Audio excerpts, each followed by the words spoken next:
Hello friends, कैसे हैं आप लोग। उम्मीद है आप लोग बहुत अच्छे होंगे। फ्रेंड्स, आप सभी का हमारे यूट्यूब चैनल एक एजुकेशन स्क्वाड में स्वागत है। फ्रेंड्स, मैं फिर आपके लिए लेकर आ गया हूं मोस्ट इम्पॉर्टेंट 60 क्वेश्चन हैं और वो भी राजस्थान के प्रतीक चिन्हों से रिलेटेड। ठीक है, राजस्थान के जो प्रतीक चिन्ह हैं उनसे रिलेटेड 60 क्वेश्चन हैं और उम्मीद करेंगे सारे क्वेश्चन आपको बहुत ज़्यादा पसंद आएंगे और आपकी परीक्षा में बहुत ज़्यादा हेल्प करेंगे। ठीक है, तो चलिए फ्रेंड्स, बिना देरी के स्टार्ट करते हैं। आज का हमारा पहला क्वेश्चन है, राजस्थान का राजकीय लोक नृत्य है।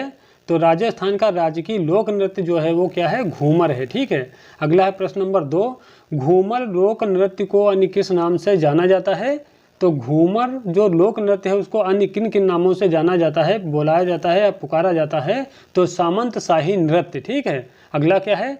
नृत्यों का सिरमौर, नृत्यों का सिरमौर भी इसे कहा जाता है और महिलाओं का सबसे अधिक लोकप्रिय नृत्य भी इसे ही कहा जाता है। अगला देखते हैं प्रश्न नंबर 3, राजस्थान का शास्त्रीय नृत्य क्या है? तो राजस्थान का जो शास्त्रीय नृत्य है वो है कथक नृत्य। ठीक है, क्या है? कथक नृत्य है। ठीक है, अगला है प्रश्न नंबर 4, प्रश्न नंबर 4 क्या है? कथक का आदिम घर किसे कहा जाता है? कथक का आदिम घर किसे कहा जाता है? तो ये कहा जाता है जयपुर को। ठीक है, जिसे हम गुलाबी नगर या पिंक सिटी, गुलाबी शहर या पिंक सिटी भी बोलते हैं। अगला है प्रश्न नंबर 5, राजस्थान का राजकीय खेल क्या है? तो राजस्थान का राजकीय जो खेल है वो क्या है? बास्केटबॉल है। अगला है प्रश्न नंबर 6, प्रश्न नंबर 6 है, राजस्थान की राजकीय भाषा क्या है?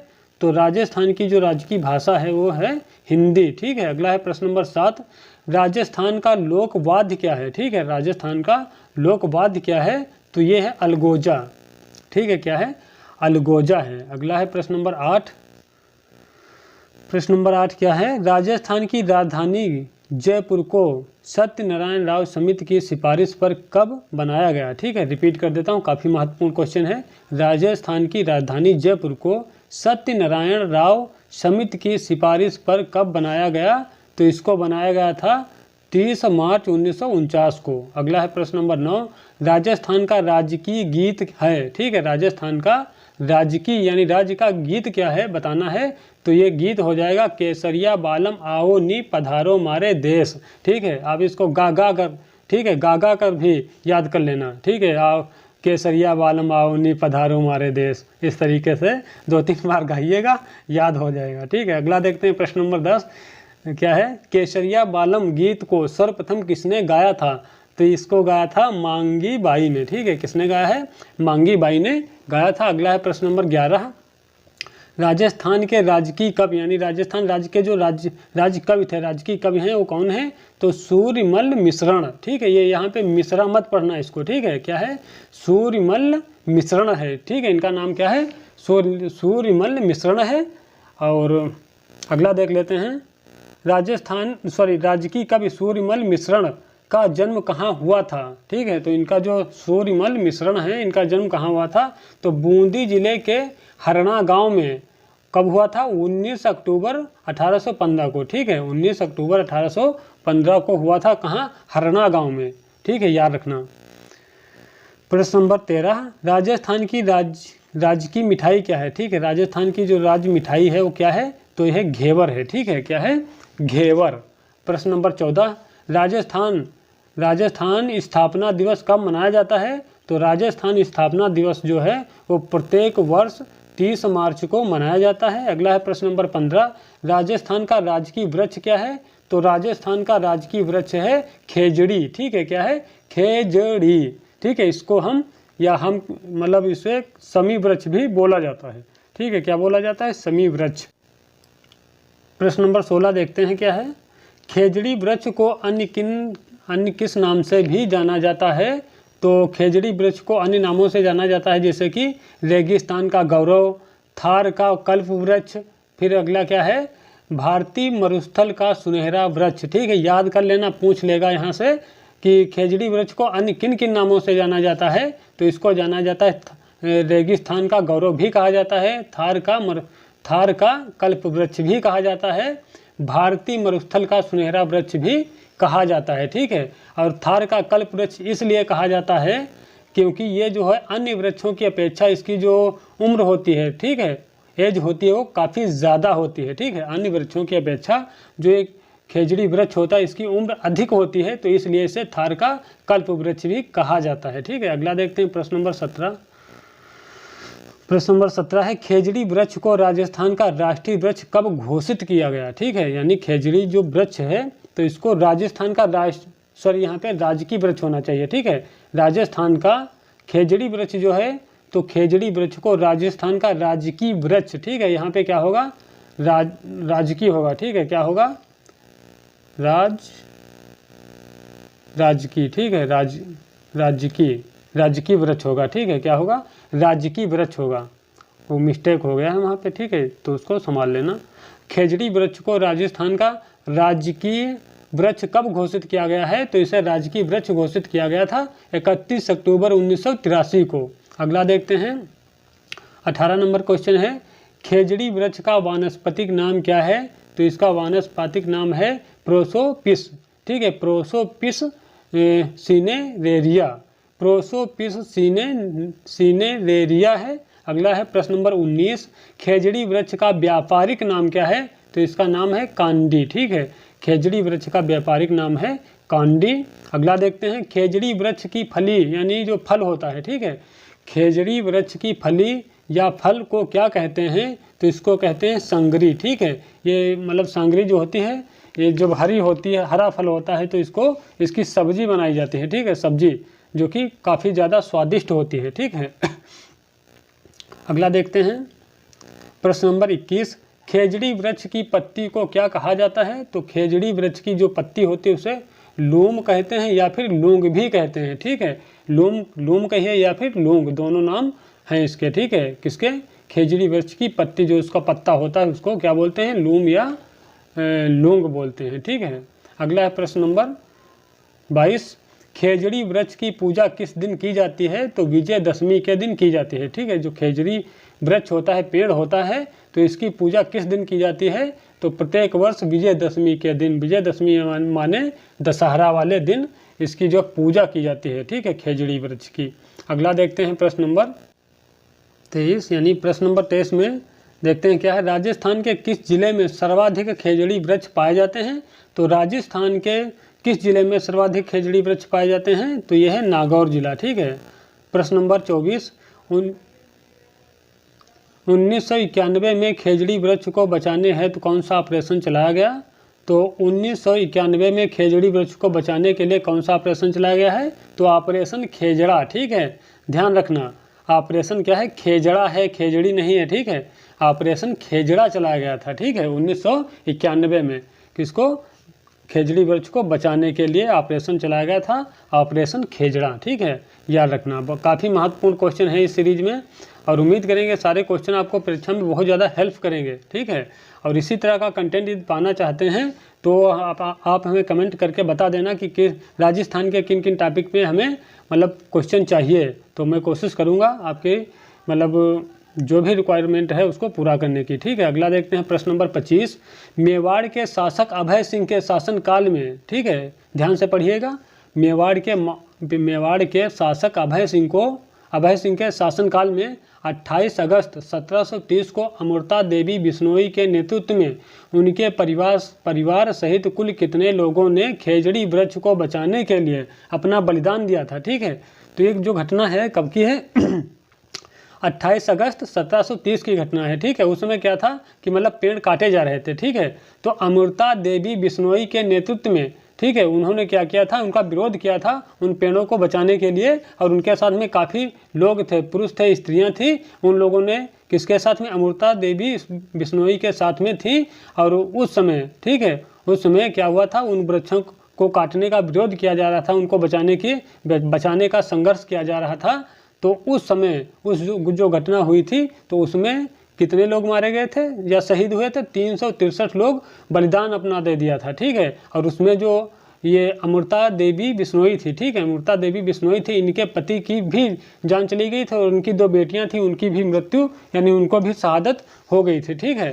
तो कुल मिलाकर 28 अगस्त 1730 को, और शासनकाल किसका था, शासक कौन था, अभय सिंह के शासनकाल में, ठीक है। 28 अगस्त 1730 को अमृता देवी बिश्नोई के नेतृत्व में और उनके परिवार सहित कुल कितने लोगों ने अपना बलिदान दिया था? तो 363 लोगों ने दिया था अपना बलिदान, ठीक है, याद रखना। और किसको बचाने के लिए? खेजड़ी वृक्ष को बचाने के लिए सिर्फ। अगला देखते हैं प्रश्न नंबर 26। 28 अगस्त 1730 की घटना के समय मेवाड़ शासक के हाकिम कौन थे? ठीक है, जो मेवाड़ का शासक था उसके शासक के हाकिम कौन थे? तो हाकिम थे गिरिधर दास भंडारी, ठीक है।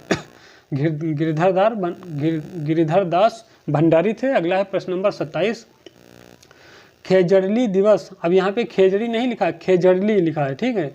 खेजड़ली दिवस प्रत्येक वर्ष कब मनाया जाता है? तो ये मनाया जाता है 12 सितंबर को, ठीक है, 12 सितंबर को। किस लिए? जो वो घटना जो हुई थी 28 अगस्त 1730 को, उसी घटना के फेवर में, उसी घटना को देखकर, उसी घटना के प्रति ये क्या किया गया था? खेजड़ी दिवस मनाया जाता था। प्रत्येक 12 सितंबर को, ठीक है, प्रत्येक वर्ष की 12 सितंबर को खेजड़ी दिवस मनाया जाता था, ठीक है। खेजड़ी दिवस मनाया जाता था प्रत्येक वर्ष 12 सितंबर को। और इसकी शुरुआत कब से हुई थी? 1978 से इसकी शुरुआत हुई थी, ठीक है। चलिए अगला देखते हैं प्रश्न नंबर 28।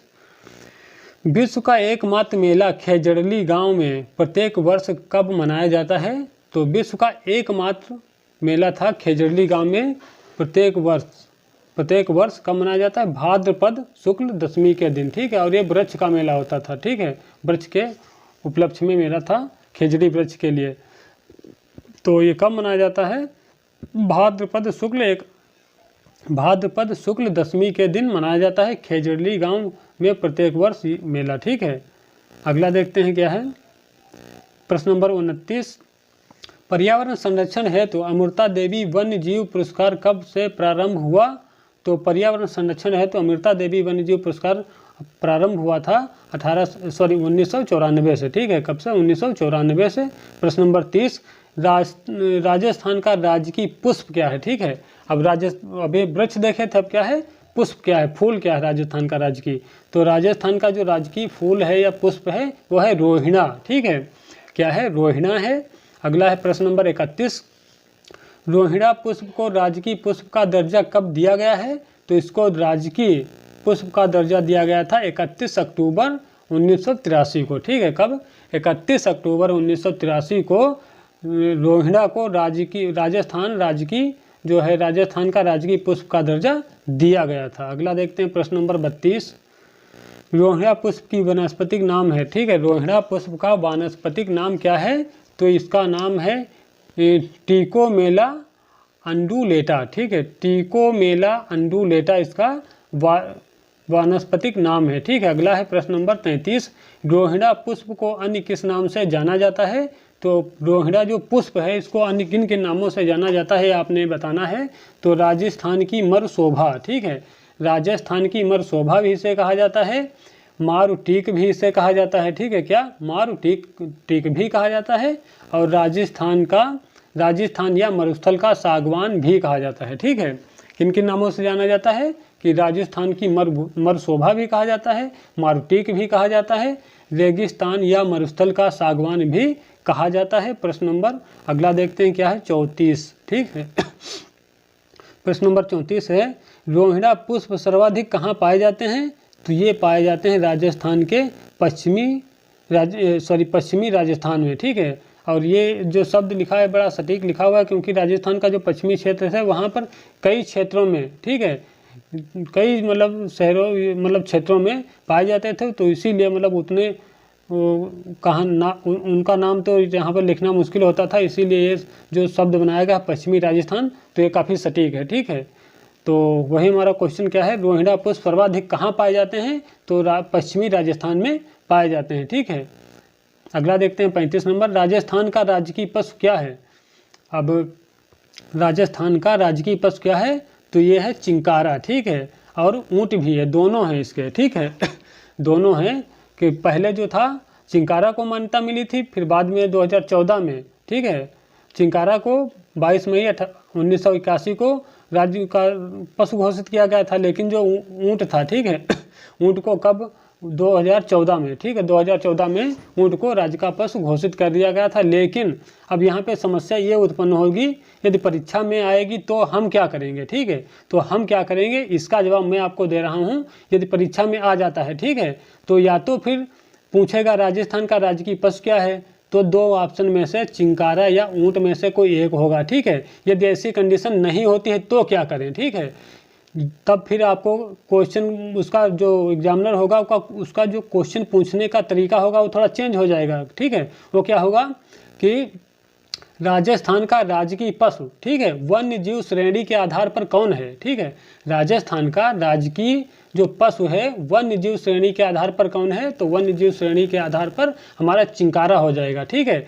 यदि इस तरीके से पूछेगा कि राजस्थान राज्य का, ठीक है, राजस्थान राज्य का पशुधन श्रेणी के आधार पर राजकीय पशु कौन है, तो पशुधन श्रेणी के आधार पर राजकीय पशु क्या होगा, ऊँट होगा, ठीक है। वन्यजीव श्रेणी के आधार पर चिंकारा हो जाएगा, पशुधन श्रेणी के या पालतू पशु के रूप में कौन है, तो ऊँट हो जाएगा, याद रखना, ठीक है। चलिए उम्मीद कर रहे हैं थोड़ा बहुत क्लियर हुआ होगा। अगला देखते हैं प्रश्न नंबर 36।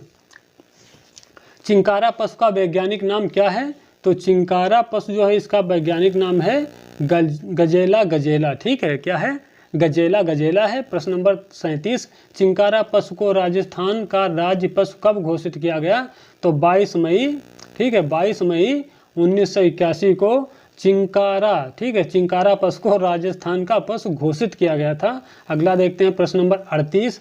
चिंकारा पशु का उपनाम क्या है, तो ये छोटा हिरण, ठीक है, इसे छोटा हिरण भी कहते हैं, ठीक है। अगला देखते हैं प्रश्न नंबर 39।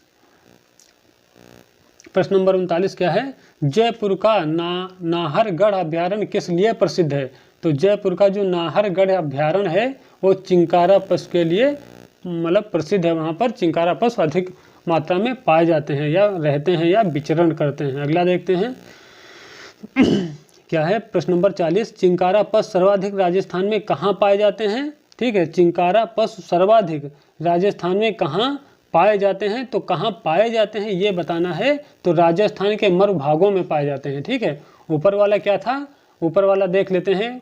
39 नंबर क्या था हमारा क्वेश्चन, जयपुर का नाहरगढ़ अभ्यारण्य, नाहरगढ़, ठीक है, जयपुर का नाहरगढ़ अभ्यारण्य, ठीक है, किस लिए प्रसिद्ध है, तो नाहरगढ़ अभ्यारण्य जो है वो चिंकारा पशु के लिए प्रसिद्ध था, ठीक है। लेकिन अब 40 नंबर क्वेश्चन क्या है उसको ध्यान से समझना, चिंकारा पशु सर्वाधिक राजस्थान में कहाँ पाए जाते हैं, ठीक है, वो अभ्यारण्य था, ठीक है, लेकिन अब कहाँ पाए जाते हैं वो बताना है, तो राजस्थान के जो मरु भाग हैं, ठीक है, राजस्थान के मरु भागों में चिंकारा पशु सर्वाधिक मतलब संख्या में पाए जाते हैं। अगला है प्रश्न नंबर 41।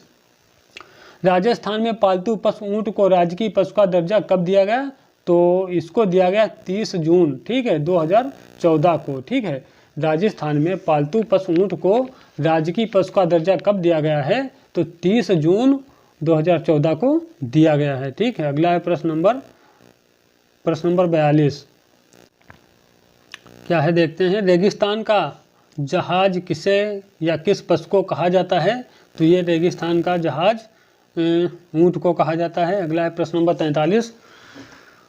राजस्थान में सर्वाधिक ऊँटों वाला जिला है, तो यह है बाड़मेर, ठीक है, राजस्थान में सर्वाधिक ऊँटों वाला जिला कौन है, बाड़मेर है। अगला है प्रश्न नंबर 44। राजस्थान में सबसे कम ऊँट वाला जिला कौन सा, ठीक है, सबसे कम ऊँट कहाँ पाए जाते हैं किस जिले में, तो ये हो जाएगा प्रतापगढ़, ठीक है। बाड़मेर में सबसे ज़्यादा, बाड़मेर जिले में सबसे ज़्यादा पाए जाते हैं, लेकिन सबसे कम किस जिले में पाए जाते हैं, तो हो जाएगा प्रतापगढ़, ठीक है। अगला है प्रश्न नंबर 45। राजस्थान में ऊँट पालने के लिए कौन सी जाति प्रसिद्ध है, ठीक है, राजस्थान में जो ऊँट पालने के लिए जो जाति है, ठीक है, कैटेगरी है, जाति है, वो कौन सी जाति प्रसिद्ध है, कौन सी जाति सर्वाधिक ऊँट पालती है, तो ये रेबारी जाति, ठीक, कौन सी है, रेबारी जाति होती है। रेबारी जाति के जो लोग होते हैं वो सर्वाधिक सबसे ज़्यादा ऊँट पालने का कार्य करते हैं, ठीक है। तो अगला देखते हैं सॉरी, ऊँटों का वैज्ञानिक नाम है, ठीक है, ऊँट का वैज्ञानिक नाम क्या है, तो ये ऊँट का वैज्ञानिक नाम हो जाएगा कैमेलस डेमेटेरियस, ठीक है, कैमेलस डेमेटेरियस हो जाएगा। अगला देखते हैं प्रश्न नंबर 47, भारत में सर्वाधिक ऊँट किस राज्य में पाए जाते हैं? तो राजस्थान जो है राजस्थान राज्य में सर्वाधिक ऊँट पाए जाते हैं भारत देश में। ठीक है। अगला है प्रश्न नंबर 48। प्रश्न नंबर 48 क्या है? कौन सी ऊँटों की नस्ल सर्वाधिक अच्छी मानी जाती है? तो ये ऊँट होता है नाचना। ठीक है, नाचना नस्ल जो होती है वो सर्वाधिक अच्छी मानी जाती है। ठीक है, ऊँटों की सर्वाधिक अच्छी नस्ल कौन सी है? नाचना है। अगला है प्रश्न नंबर 49, ऊँटों की कुर्बानी के लिए कौन सा महल प्रसिद्ध है?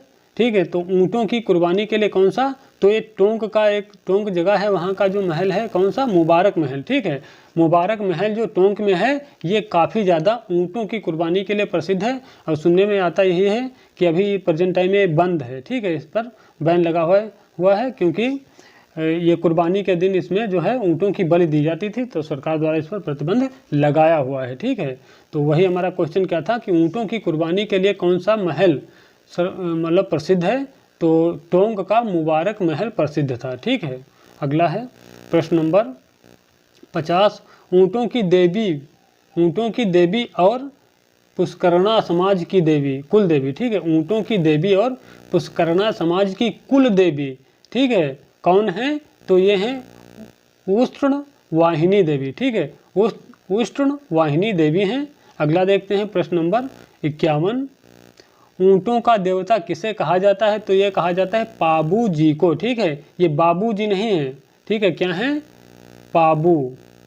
ठीक है, पाबू जी, इस तरीके से पाबू जी हैं। ठीक है, पाबू जी को ऊँटों का देवता कहा जाता है। ठीक है, ऊँटों का देवता किसे कहते हैं? पाबू जी को। अगला है प्रश्न नंबर 52, केंद्रीय ऊँट अनुसंधान केंद्र की स्थापना जोड़बीड़ बीकानेर में, ठीक है, कब हुई थी? रिपीट कर देता हूँ, काफ़ी महत्वपूर्ण क्वेश्चन है। ठीक है, केंद्रीय ऊँट अनुसंधान केंद्र की स्थापना जोड़बीड़ बीकानेर में कब की गई? तो 5 जुलाई 1984 को की गई है। ठीक है। अगला है प्रश्न नंबर 53, भारत की पहली कैमल मिल्क डेयरी कहाँ स्थापित की गई?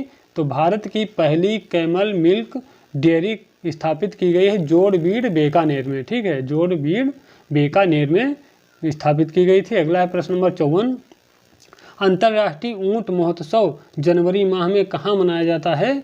तो जनवरी माह में अंतर्राष्ट्रीय ऊँट महोत्सव कहाँ मनाया जाता है? बीकानेर में। ठीक है, बीकानेर में मनाया जाता है। अगला है प्रश्न नंबर 55, राजस्थान में ऊँटों की घटती संख्या को रोकने के लिए 2 अक्टूबर 2016 को कौन सी योजना लागू की गई? ठीक है, बहुत महत्वपूर्ण है, क्वेश्चन आ सकता है परीक्षा में। ठीक है, राजस्थान में ऊँटों की घटती संख्या को रोकने के लिए 2 अक्टूबर 2016 का कौन सी योजना लागू की गई है? तो उष्ण विकास कार्यक्रम योजना। ठीक है, कौन सी योजना है?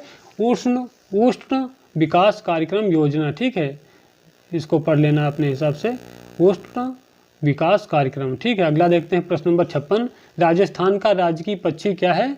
तो ये राजकीय पक्षी जो है गोंडावड़ है। ठीक है, गोंडावड़ है सॉरी, रिपीट कर देता हूँ, राजस्थान का राजकीय पक्षी क्या है? तो गोंडावड़ है। ठीक है। अगला देखते हैं, गोंडावड़ पक्षी का वैज्ञानिक नाम है? तो इसका वैज्ञानिक नाम हो जाएगा क्रायोटिस नाइग्रीसेप्स। ठीक है, क्रायोटिस नाइग्रीसेप्स हो जाएगा। अगला है प्रश्न नंबर 58, गोंडावड़ पक्षी, ठीक है, गोंडावड़ पक्षी का उपनाम क्या है? तो इसको उपनाम से जाना जाता है ग्रेट इंडियन बर्ड्स। ठीक है, ग्रेट इंडियन बस्टर्ड, और क्या कहते हैं? सोहन चिड़िया। ठीक है, सोहन चिड़िया कहते हैं, और गुधन मेर कहते हैं। ये क्या लिखा गया है? हुकार, इसको और क्या कहते हैं? मालमोरडी। ठीक है, मालमोरडी भी कहा जाता है। ठीक है, हुकना कहते हैं। ठीक है, यहाँ पे हुकना होना चाहिए। क्या मतलब रिपीट कर देते हैं, गोंडावड़ पक्षी का उपनाम क्या है? तो इसे कहते हैं ग्रेट इंडियन बस्टर्ड। ठीक है, और क्या कहते हैं? सोहन चिड़िया कहते हैं। फिर इसे क्या कहते हैं? गुधन मेर। ठीक है, क्या कहते हैं? गुधन मेर कहते हैं, और इसे हुकना पक्षी भी बोलते हैं। ठीक है, हुकना पक्षी भी बोलते हैं, और क्या बोलते हैं? माल मोरड़ी भी बोलते हैं। ठीक है, 49। अगला है 59 नंबर। ठीक है, गोडावड़ पक्षी को राजस्थान का राजकीय पक्षी कब घोषित किया गया है? तो ये किया गया 1981 को। ठीक है, कब? 1981 को घोषित किया गया है। अगला है प्रश्न नंबर 60। गोडावड़ पक्षी मुख्य रूप से कहाँ पाए जाते हैं? तो ये पाए जाते हैं उद्यान जैसलमेर में, और उद्यान जैसलमेर में पाए जाते हैं। और कहाँ पाए जाते हैं? सोमकलिया अजमेर में पाए जाते हैं, और सोरसन बारा में पाए जाते हैं। ठीक है, कहाँ कहाँ? उद्यान जैसलमेर में, सोमकलिया अजमेर में, और सोरसन बारा में पाए जाते हैं। ठीक है, इन जगहों पे गोडावड़ पक्षी पाए जाते हैं। अगला है प्रश्न नंबर 61। वर्तमान में विश्व में गोडावड़ पक्षी सर्वाधिक संख्या में कहाँ पाए जाते हैं? तो सर्वाधिक संख्या में राजस्थान में पाए जाते हैं। जो विश्व में जितने हैं उनका 90%, ठीक है, कहाँ है? राजस्थान में है। और संख्या जो बताई जा रही है विश्व में गोडावड़ पक्षी की, ठीक है, तो गोडावड़ पक्षी की कुल संख्या जो बताई जा रही है वो 200 बताई जा रही है। ठीक है, 200 में से 90% राजस्थान में है, ये अच्छी बात है। ठीक है, तो चलिए फ्रेंड्स, उम्मीद कर रहे हैं वीडियो अच्छा लगा होगा, और ये क्वेश्चन जो है आपकी परीक्षा में काफ़ी हेल्प करेंगे। और आप यदि दूसरा कोई टॉपिक पे वीडियो में पाना चाहते हैं तो हमें आप कमेंट में ज़रूर बताइएगा। और यदि अभी भी हमारे चैनल पे नए हैं तो चैनल को प्लीज़ सब्सक्राइब करिए, लाइक करिए, शेयर कर दीजिए अपने यार दोस्तों में। और कल फिर मिलते हैं नए टॉपिक के साथ में, तब तक के लिए जय हिंद, जय भारत।